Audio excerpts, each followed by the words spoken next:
Good morning. I hope you guys are doing well today.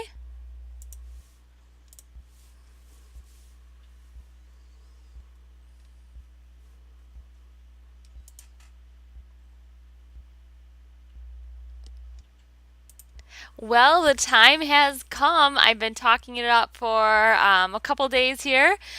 We have reached lesson 3, which is on the unit circle. Yay! All right, so I did send an email out after Tuesday's class with a Word document that had the unit circle in there. Was everybody able to open that document? Okay, good. I wasn't sure if Microsoft Word was on your laptops or not, and if I had to convert that to a PDF file. Great. I'm so glad that you're able to open that. If you're able to, it might be a good idea to print that off. I know I've said that many a times by now. But you will be using this basically almost every lesson from here on out, especially in Unit 4 and even in Unit 5 some too. All right. There is plenty of space on that unit circle as well on the bottom half of the paper to write some formulas that will be presented with later on. So that's generally what I recommend doing is printing that off, and then on the bottom half you can use it to write your other trig identities and formulas that you'll be presented with along the way. That way it's all in kind of one compacted spot. You don't have to be searching around for all your trig rules. Okay.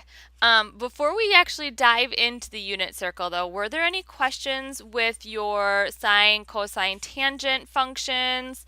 Finding any missing lengths or sides or angles of a triangle? Anything of the sorts from 4.02?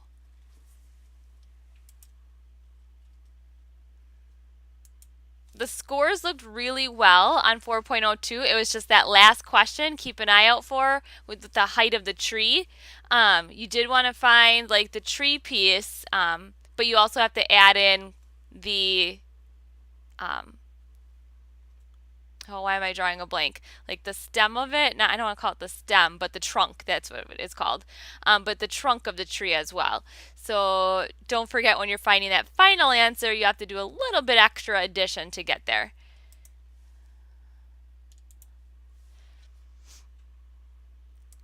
Okay, then before we jump right into the unit circle, there's one thing I want to talk about real fast, and that is coterminal angles. Have we discussed coterminal angles before? I can't remember if we did in Algebra 2 or not. In geometry, we did. Okay. I thought we had in a previous class, but I couldn't remember exactly like which one because I teach so many that they kind of get jumbled up once in a while. That would make sense if we did teach it in geometry. We may have even seen it in Algebra 2 at some point. Maybe not because we didn't talk too much trig at that point. But basically, a coterminal angle, as we're dealing with this unit circle here, we can, and I'll draw in kind of my coordinate plane as a basis.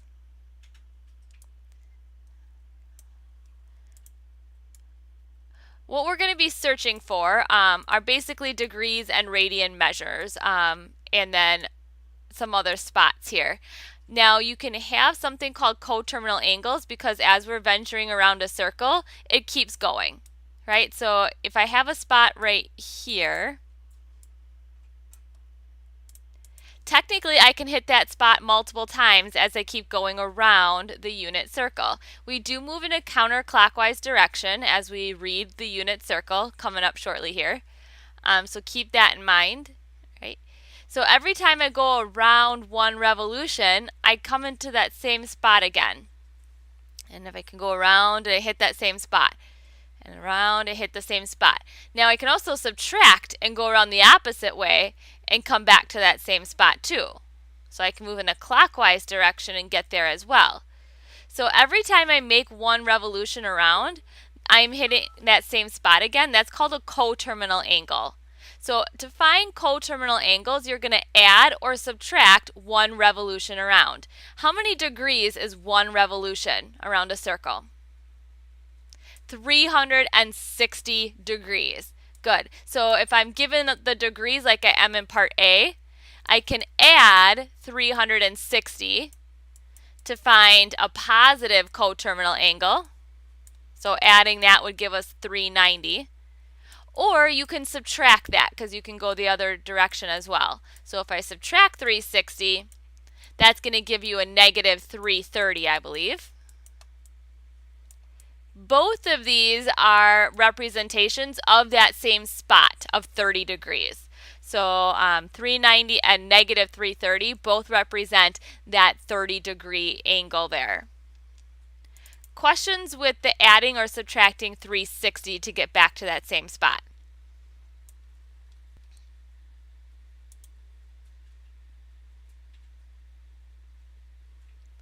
Okay, let's go ahead and do the same thing for part B, and then part C we'll talk radians. So let's do part B first though. If you're starting with negative 150, we want to find a positive representation of that angle. So we're going to have to add 360 to it.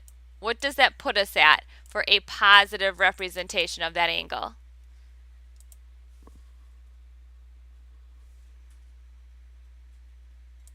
210. What's a negative coterminal angle? We cannot list negative 150 as that negative angle. You have to find an additional negative one. Yep, so if you subtract 360 from that, it's going to be a negative 510. Good. Now part C is given in radians. So 360 degrees is how many radians? So let's do a quick conversion using that wonderful formula, 360 degrees times, it'd have to be a pi over 180 if I want this to convert to radians. What is 360 divided by 180?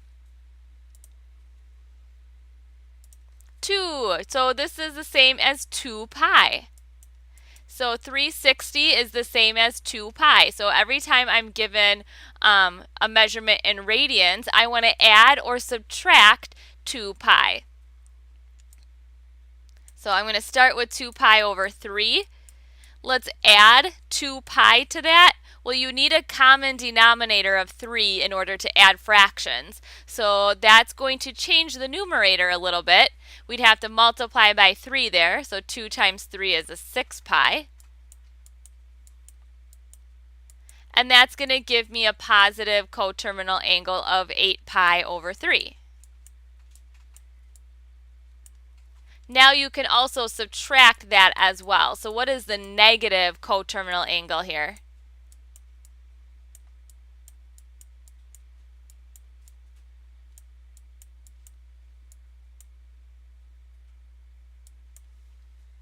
Negative 4 pi over 3. Good.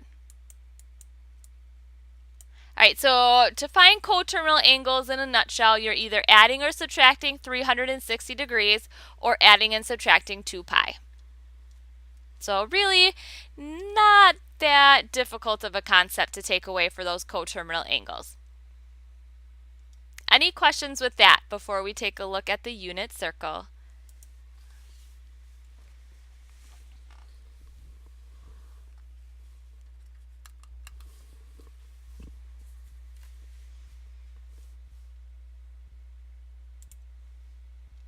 Alright, so here we go. Let's start adding to that unit circle. I'm going to jump ahead of screen real fast here just to show you that beautiful thing. Alright, here she is. She's a beautiful unit circle, and she comes with a lot of details. So what you're going to notice is kind of 3 rings here. One of the rings is representing the degree measures of all these little points, and there are 16 points on the unit circle. So you have a degree measure for each point. You have a radian measure for each point. So degrees would be in blue, and the radian conversion of those degrees is in red. And then for each point you have a ordered pair, an x comma y. And what exactly are these ordered pairs representing? Well, let's go back a screen and find out.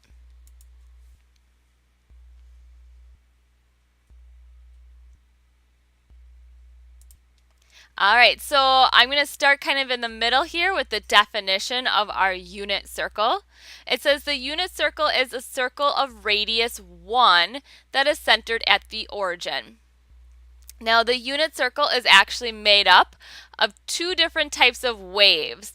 It's made up of a cosine wave and a sine wave. That's where the ordered pairs come from. So it's actually tracking your cosine and sine wave and putting those ordered pairs together to make a circle. So it's kind of cool if you think about it. And we will dive into that relationship as we move forward in the unit here. So we'll take a look at how the graphs of our trig functions relate back to this unit circle here. But because it's made up of the two different waves, we know that the x values of every point on the unit circle is referring to the cosine. And it's a little bit weird because usually when we think of SOHCAHTOA, sine always comes first. But in our unit circle, cosine comes first. And sine represents the y values of the point. So sine comes second. So all those points on the unit circle, we have to remember that those go cosine and sine. Right, so that's going to be a little bit tricky to kind of remember.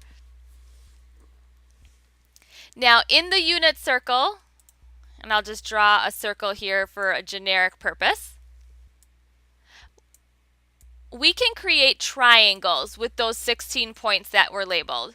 So essentially what's happening is they're drawing a triangle in there. So let's say this is the first point that we come across on that unit circle. They can draw a triangle by connecting that point to the radius, and that will obviously be the radius of, or the center, sorry. That will be the radius of your circle, so we can label that R. From the center out to a spot on the circle is your radius. And then we can drop down a perpendicular line there to the x-axis. And we can create an x and a y here. All right, so what's happening is they're looking at this theta that's inside this triangle, and now they're trying to set up their trig functions. So when we're setting up sine, looking at this theta here, we're going to use opposite over hypotenuse. So that would be y over r. For cosine, that's adjacent over hypotenuse, so that's your x over r. And then tangent is your opposite over adjacent, so that's the y over x. And then you have those reciprocal functions as well. So if you're ever wondering where those came from, that's where they came from, is this triangle representation from that unit circle.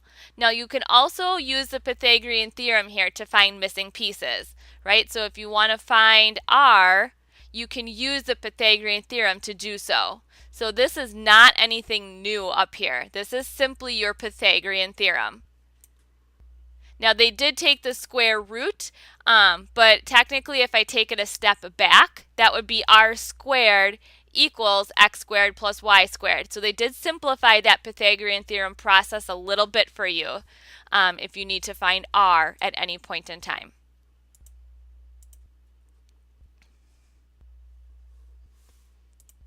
Are there any questions on where these ratios came from at all?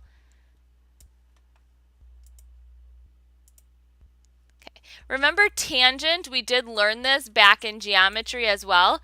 Tangent can also be expressed as sine over cosine.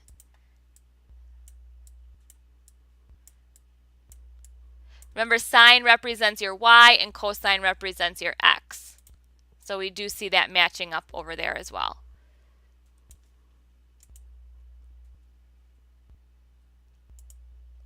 The bottom portion is simply just restating kind of what we did above here, except they're not using the ratios, they're just using x and y. So sine is relating to y, cosine relating to x, tangent is y over x. So essentially the same things, they're just cutting out the ratio part of it and stating it in terms of y or x.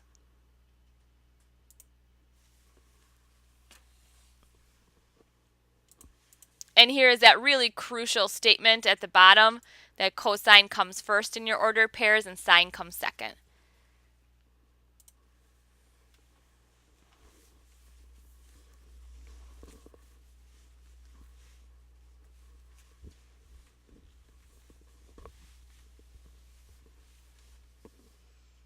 Okay, so the rest, that's okay, Zayas. The rest of class today is really going to be spent looking at that unit circle and seeing if we can read it correctly.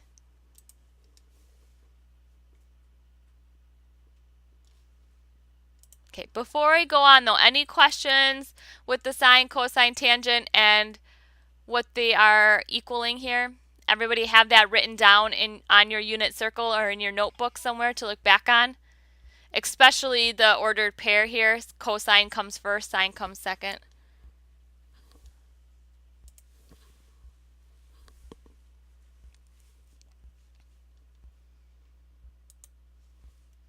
Okay.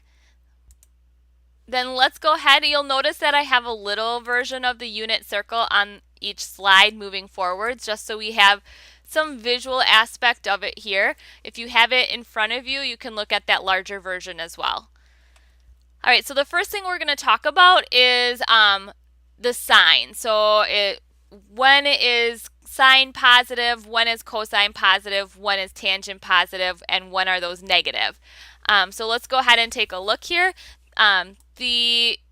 The values that are given in 13 through 16 are the quadrants, right? So these are the intervals. So from 0 to 2 pi, we're looking in the interval of quadrant 1, right? So from 0, to pi over 2, not 2 pi. I read that wrong. So from 0 to pi over 2, that's quadrant 1. So we're looking for what sign is positive there, are there any signs negative there, that kind of stuff. So for 13, let's start with sine. Is sine positive or negative in quadrant 1?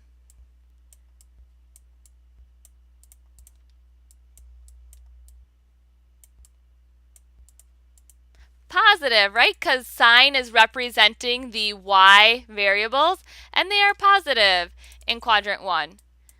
What about cosine? Is cosine positive or negative in quadrant 1? Positive, yep, because cosine's relating to the x values, and those are positive. What about tangent? So tangent is now creating a fraction with those ordered pairs, y over x, sine over cosine. Would that be positive or negative? Positives all around. Yeah, everything in quadrant 1 is positive, just like we learned back in algebra. Everything in quadrant 1 is positive. Same thing holds true with your trig. All right, number 14. Let's see what quadrant we're focusing on there. And I probably should color coordinate these a little bit. So if I'm going to switch colors with my lettering, let's mimic those with our quadrants. All right, so pi over 2 to pi is looking at quadrant 2. So let's start with sine. Is sine going to be positive or negative in quadrant 2? It's positive. Yeah, sine is the y values, right? The y values there are positive. What about cosine? This is negative. Yep, cosine is your x values. That's negative in quadrant 2. Then what does that leave for tangent? Yeah, if you got one of each, tangent better be your negative. Good. All right, let's switch to number 15, which is pi to 3 pi over 2. So that is quadrant 3. Is sine positive or negative in quadrant 3? Yep. What about cosine? Yep. And tangent? I was waiting for you to say all negatives. Good. 2 negatives make a positive, so tangent will be positive. And then lastly, we have quadrant 4 happening.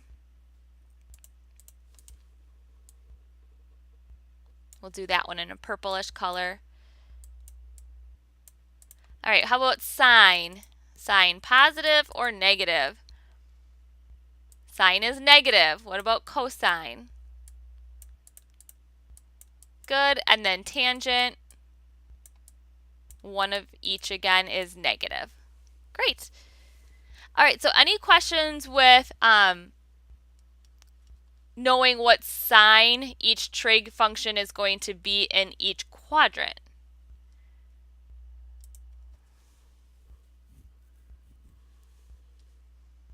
All right, let's look at specific examples and see if we can decide if it's going to be positive or negative.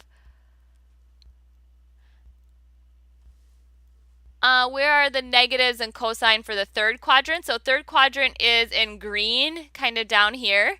Notice that the negatives for the x values are there. So we are looking at the ordered pairs. So we do have little negatives there. Yep. All right, let's look at specific examples and decide if it's going to be positive or negative. So we're not looking for the actual value at this spot. We're simply just looking for positive or negative. So cosine of 143. First of all, we have to decide what quadrant that's going to fall into. What quadrant is 143 degrees going to fall into? Quadrant 2. Good. Out here somewhere. So cosine. Is cosine positive or negative in quadrant 2? It is negative, so this will be a negative value. Good, and again, we're only looking for positive or negative responses here, not the actual value at that spot. All right, how about tangent of 192? So first we have to decide what quadrant 192 degrees falls into. Quadrant 3, yep. So going to be right in here somewhere. Is tangent positive or negative in quadrant 3? It's positive, so that's going to be a positive response of some sort. Good. All right, now let's turn to radians. Cosine of 7 pi over 8. What quadrant is 7 pi over 8 going to fall into?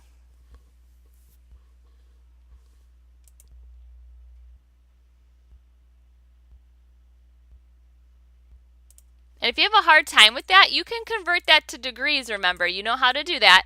So 7 pi over 8. We want the pi's to cancel, so it's got to go on the bottom. And 180's got to go on the top.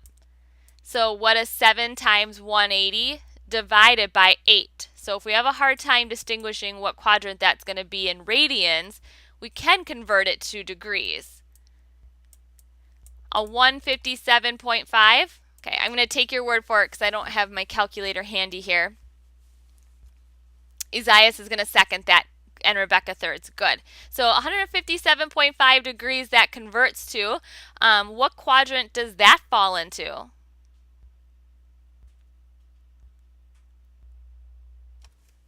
Quadrant 2. Yeah. So is cosine positive or negative in quadrant 2?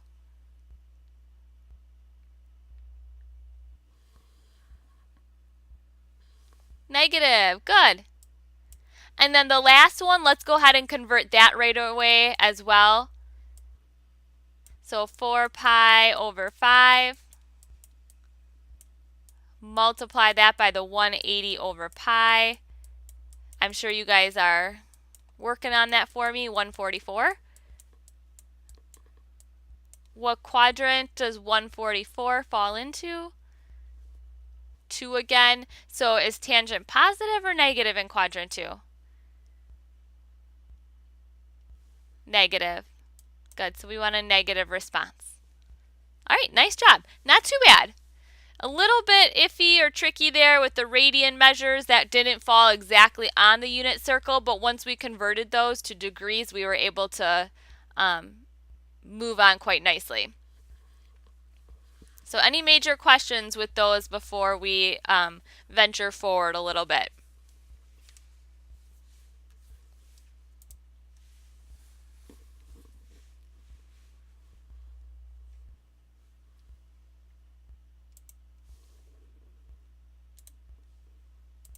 All right, then let's go ahead and keep looking at our unit circle. This time we want to get definite responses here, so definite answers, not just positive or negative, but what is the value at that location.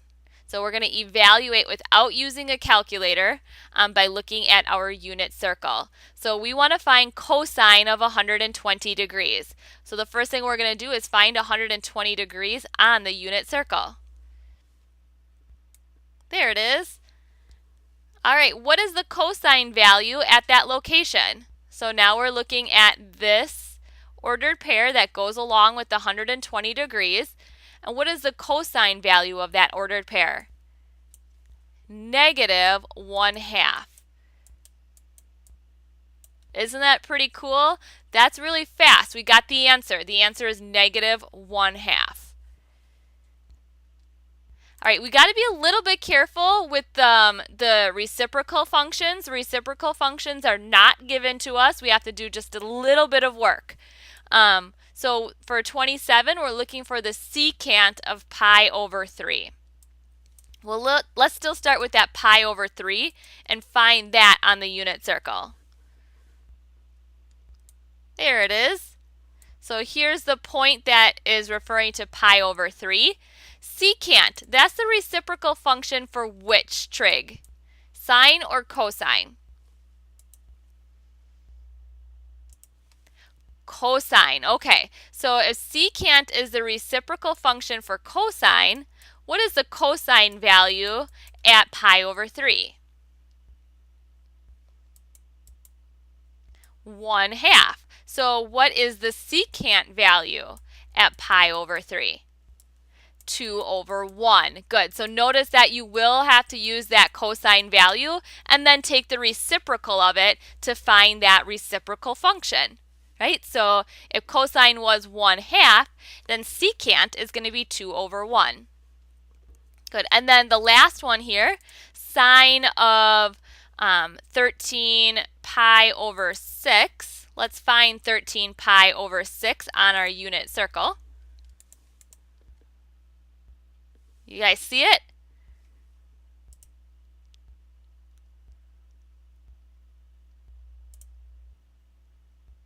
Uh-oh, it's not there. Why isn't it there? What do we do?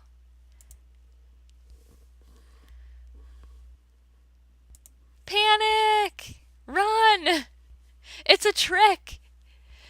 Kind of. You gotta kind of convert it from the coterminal angle. There you go. 13 pi over 6 is larger than 2 pi, right? 2 pi would be 12 pi over 6, and 2 pi is one full time around the unit circle.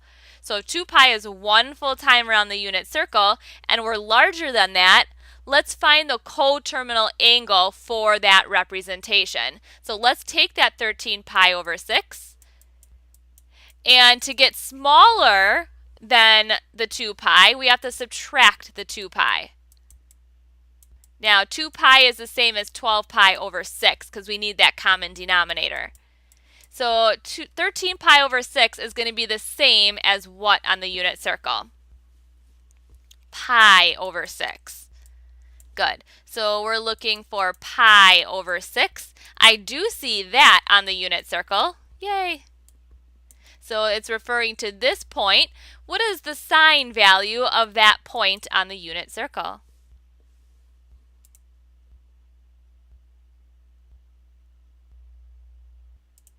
One half. You can convert that to degrees as well. You'll notice that it's larger than 360 degrees. So you can then subtract 360 from that to find that corresponding 30-degree angle. Good. Let's do some more. All right, tangent. This time we're looking at tangent of 300. So let's find the 300. There it is. It's referring to this point. How am I going to find tangent?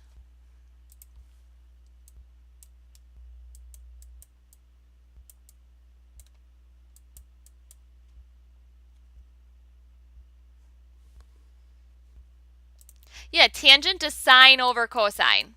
or y over x? Good. I'm going to use both of them up there because those are both really good formulas to remember, or ratios to remember there. All right, so let's go ahead, and then Tommy says take the y value. I'm going to switch her little thing there. We're going to put the negative square root 3 over 2 in the top, the numerator, and then 1/2 in the denominator. See, my 2 looks a little weird. Looks like a cursive Z or something. Okay, now because they both have 2 in the denominators, there is a shortcut there for simplifying that. You can just cancel those out. So you're left with the negative square root 3 over 1, which is just a negative square root 3. So be careful with that simplification process. Remember, you can't divide fractions, so you can change that to a multiplication problem by taking the reciprocal of that second fraction. Right, so those 2's would cancel, and that's how you can get that negative square root 3 over 1 as well.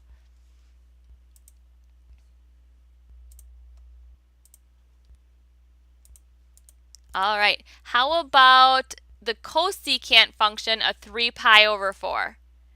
I know, good times, good times. Good, brings back those memories. All right, so let's find 3 pi over 4 on the unit circle. Here it is. Ooh, I used a really dark highlighting color, sorry.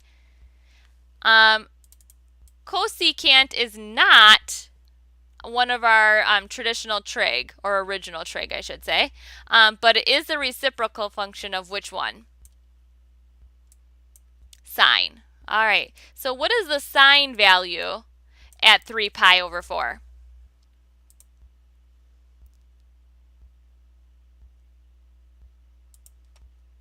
Square root 2 over 2. So what is the cosecant value? Yeeks. 2 over square root of 2. And we want to go ahead and rationalize that denominator, right? So let's multiply by that. So that'd be 2 square root 2 all over 2. The 2's cancel, right? And you're left with just the square root of 2. Yeah, nice job.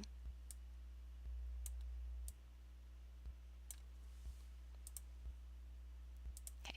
And then the last one, 7 pi over 3. Is 7 pi over 3 on the unit circle?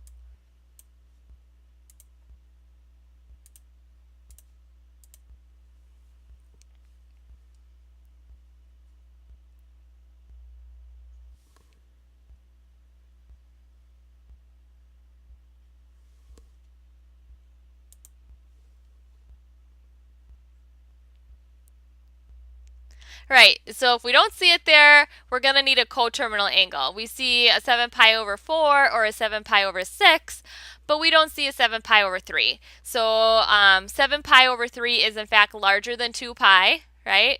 Because 6 pi over 3 would be our 2 pi. So in fact, I'm going to actually put that 6 pi over 3. And so let's subtract that off to get pi over 3. So technically we're looking at that coterminal angle of pi over 3. And I see pi over 3 here. So now we can go ahead and find the cosine value at that location. What is the cosine value of pi over 3? 1/2. Good. So they made us work a little bit more on this one with finding those values there. So sometimes we had to use coterminal angles, sometimes we had to use reference or reciprocal functions, that's the term I'm looking for. And sometimes you may even have to use a combination of both. Questions with those before we look at one last set?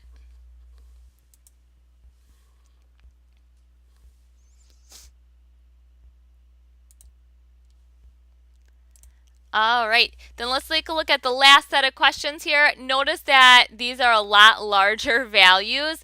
Obviously, they're going to be larger than 2 pi. So for all of these, we're more than likely going to have to find a coterminal angle. Let's start off with 31. And I'm going to divide the space down here.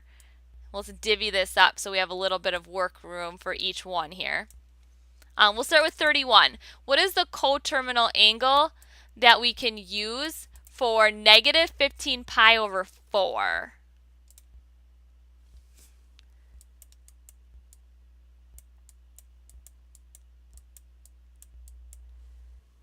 Well, first of all, are we going to have to add or subtract 2 pi?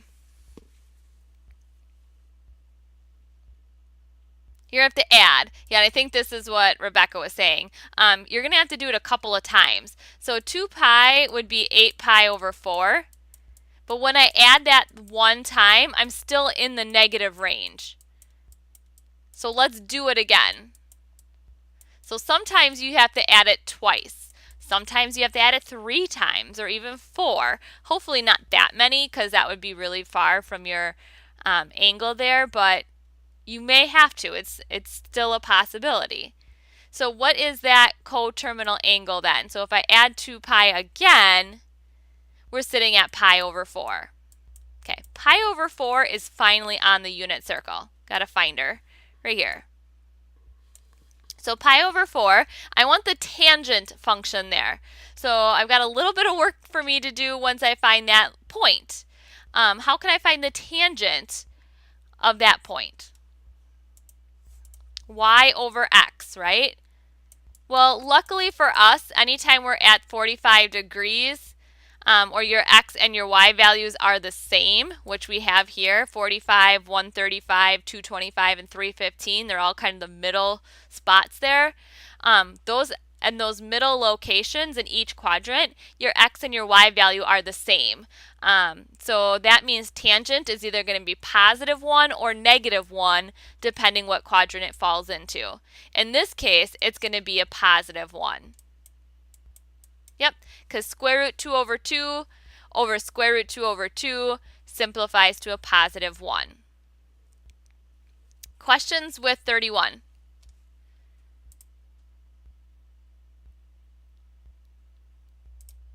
Okay, then I think I'll have you guys, since we have like 6 minutes or so here, pick one of the remaining ones to do. And when you have an answer for it, put it in the space that I provided here for each one, and I'll number each space appropriately. So pick 1 or 2 to try. When you have an answer, go ahead and put it in that space provided.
Just one left.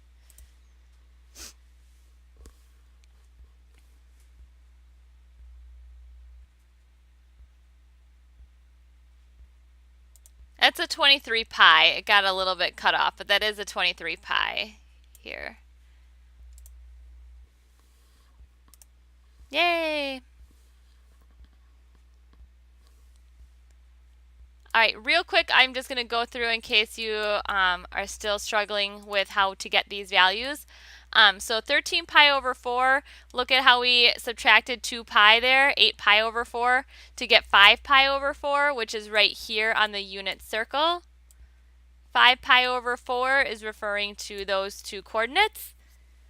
So find cotangent, that is cosine over sine, or x over y, and that would be a negative over a negative, so it's a positive 1 that turns out to be. Good. In 33, we do have to subtract 12 pi. I think maybe just once we have to subtract that. Yep, and that would give us 11 pi over 6. So 11 pi over 6 is right here. And the cosine value of that is square root 3 over 2. In 34, we have to subtract, it looks like 2 pi from that, or 4 pi. So you have to subtract 2 pi twice. So we did a minus 16 pi there. So essentially this was subtracting 2 pi 2 times to get the pi over 4. Pi over 4 is already circled on the unit circle here. And the cosine value of that is the x, which is square root 2 over 2. For 35, we want to subtract a 6 pi, or 6 pi over 3, subtract 2 pi. So that is going to give you a 5 pi over 3. 5 pi over 3, where are you? Here you are. Refers to this coordinate.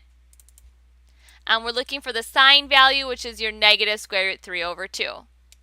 And the last one there, we can see we're subtracting 2 pi to get 7 pi over 6. 7 pi over 6 is right here on the unit circle. So cotangent, this one was probably the most work. You had to do x over y. So negative square root 3 over 2 divided by negative 1/2. Some nice simplification there. The 2's drop out. Negative square root 3 over negative 1 does simplify to a positive square root 3. So I think 36 had the most work there. So nice job. Any questions with using our unit circle so far?